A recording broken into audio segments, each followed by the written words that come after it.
we have talked to the fire marshal's office about is does he want to add anything to his reports?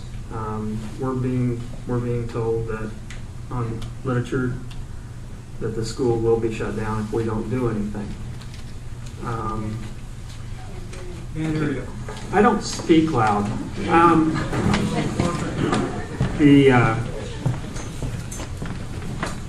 We have asked the fire marshal if he would like to add anything to what he has said or anything to his report.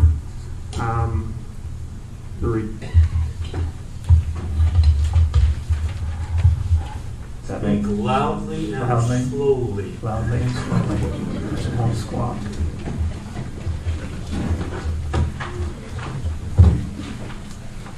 He basically has not added anything. He's holding with what he wrote.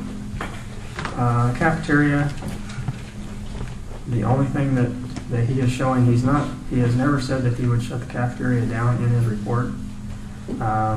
We handed out, one of the things that we handed out had 3 of the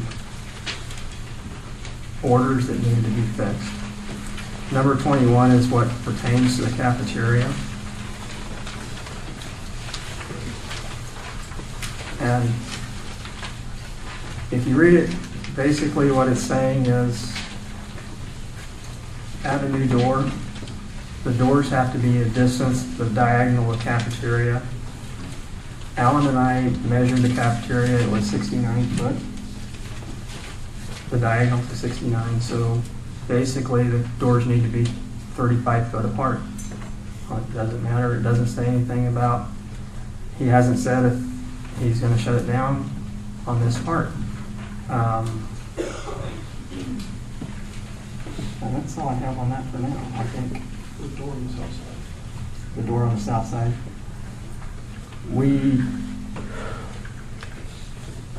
As far as putting the door there, it would go on the south side. So Yeah, putting the door on the south side is a possibility. It just needs, the only problem would have been the distance between the doors, and there's not a problem because there's enough footage to put it there. So.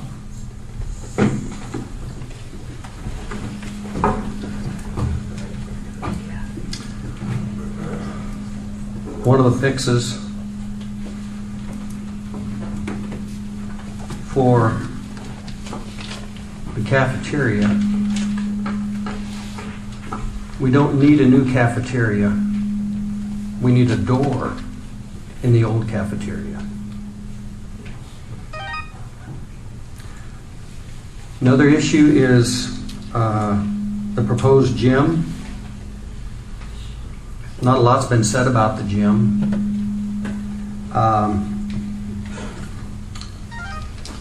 This issue was what came up the last bond vote. And that was there are 2 reasons the proponents are saying that we need a new gym. The one reason is the same reason that was mentioned at the last bond. And that was we have space and time requirements that we're not getting met. The kids are coming home late at night, and they're going real early in the morning, and it's because we don't have the area for them to practice in.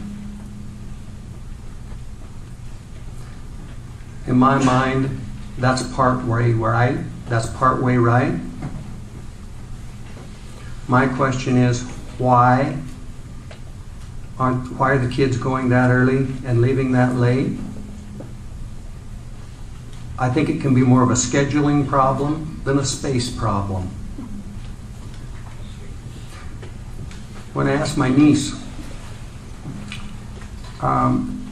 because I was in student council when I was going to school, and we'd go to school and it'd be about 7 o'clock when we'd have our meetings. This is, man, it's a long time ago, you know. It's when I had hair. When I did that, I asked, I said, well, why are you going at 6:30? Because that's when she was going. This has been a few years ago. And she said, well, it's the only time And it wasn't because it was the only time that they could have the space to have the meeting. It was the only time that they could get everybody together on the council. This is a function of student population and activities being spread over fewer students. You have more activities and you have fewer students to participate in all those activities. And you can't, the laws of physics, you can't be in two places at one time. And it doesn't matter if you have more space, you can't be in two places at one time. If you are on the basketball team and you are also in the class play, it doesn't matter if you've got an auditorium and a gym or if you have another place to practice. You can only be in one of those at one time. And that means the only factor is not a space problem, it's a time problem. We are asking our kids, there are more activities going on now than I ever had. Am I saying do we need to reduce our activities? That's a parental and a student choice. But when parents and students make a choice, there's negatives and positives to that choice. But space is not going to solve that.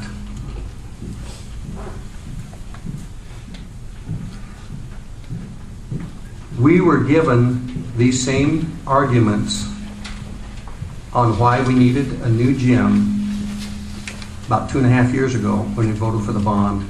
And those arguments were not accepted by the public.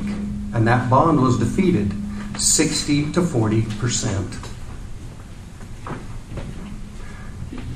There's an additional argument brought into this bond. Additional reason number 2. Before I get into that, the gym is, I believe, should be a separate issue from the renovation. If we want a gym, then let's be up front and let's vote on a gym. If we want renovation, then let's be up front and do the renovation. Give the people a choice. And we're not given a choice. It's all or nothing. If we do need a new gym, I say if we do need a practice gym, there are other solutions than a $2.8 million project, and they're available now. And we've done some research on that, Alan.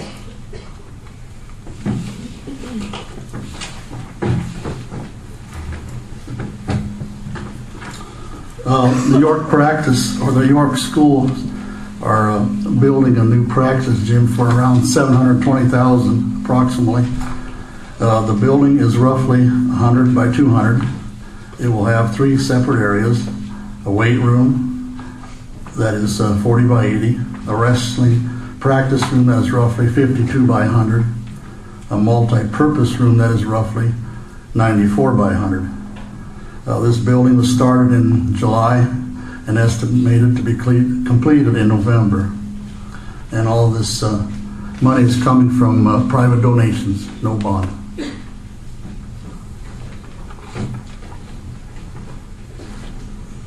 If we need a practice gym, and that's what was proposed was on the literature, was we needed a practice gym. If we need a practice gym, there are cheaper alternatives. I think there are better solutions to that than the best solution that we're being offered.